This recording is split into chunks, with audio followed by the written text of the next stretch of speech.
আমি বড় কষ্টে আছি, নাই ঘর নাই, স্বামী নাই, আর ছেলেও নাই, মেয়েও নাই। নাম কি? সন্তানানী ভক্ত বাবু। আমি বৌমা আর নাতিরা মারা গেছে, শিখছে আসিল।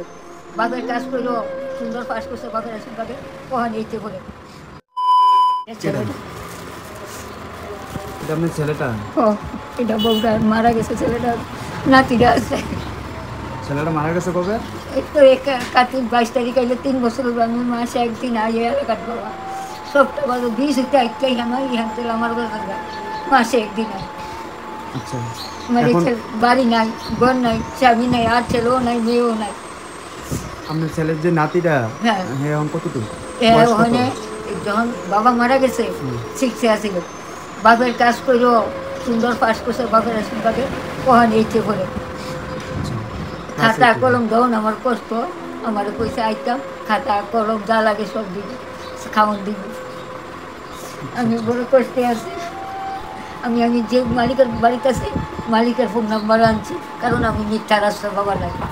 না, তো আপনার ওই যে খাওয়া দাওয়া বা যে বাড়ি থাকেন, কে থাকেন? আমি বৌমা আর নাতিরা। আচ্ছা, আপনার নাম কি?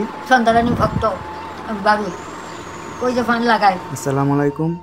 কয়েকদিন আগে আমরা একটা পোস্ট করেছিলাম, আপনারা হয়তো দেখছেন। তাই না এসেছিলো আমার কাছে সাহায্যের লেগে, কিন্তু ওই দিন আমরা নগরে খেলা ছিল, সেই জন্য বা আমরারও কিছু সমস্যা আসলো, সেই জন্য সাহায্য করতে পারছি না। তো তাই নিয়ে ওই দিনকে কইয়া গেছিল যে সোমবারে আইব আমার কাছে। তো আমরা এর মধ্যে প্রিপারেশন নিয়েছি। আর এখানের যে বাজার খরচাটি আমরা নিয়ে আইছি, এই সবগুলি আমাদের কুয়েতের প্রবাসী ভাই, নগরেরই মাইনুদ্দি ভাই দিয়েছে সব কিছু। এর আগের ভিডিওগুলির মধ্যে মাইনুদ্দি ভাই দিছে, এবং কি মাইনুদ্দি ভাই কইছে যে দেওয়ার লেগে। ঠিক আছে, তো আমরা নিয়ে আইছি এইগুলি বাজার থেকে নিয়ে। আর এখানে মুড়ি, সোয়াবিন, চাল, 4 কেজি আলু, 4 কেজি পেঁয়াজ, বিস্কুট, চাপাতা, চিনি সব কিছুই আনছি। তেলও আনছি 2 প্যাকেট।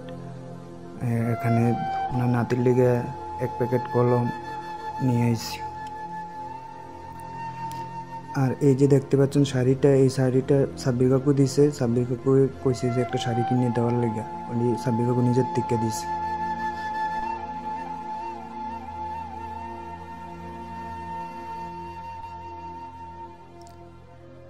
এখানে 20 দিস্তা খাতা আছে, আমরা ওনার নাতির জন্য দিছি যাতে ভালো করে পড়ালেখা করতে পারে। 20 দিস্তা খাতা আর 20টা কলম আমরা দিয়ে দিছি, 2 কালারে মিলিয়ে।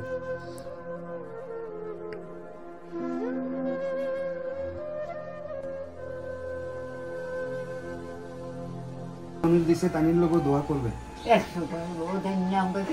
মাইনুদ্দিন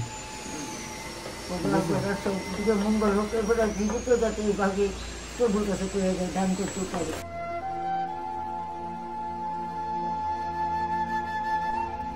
তারপরে আমরা এই সব খরচা এবং তাইনের নিয়ে অটোর মধ্যে তুলে দিয়েছি, এবং খরচাটিও দিয়েছি। পাশে বারও দিয়ে এলাম যাতে তানি বিসর্গ পর্যন্ত যাইতে পারে, তানির যাতে কষ্ট না হয়, বৃদ্ধ মহিলা, সেজন্য।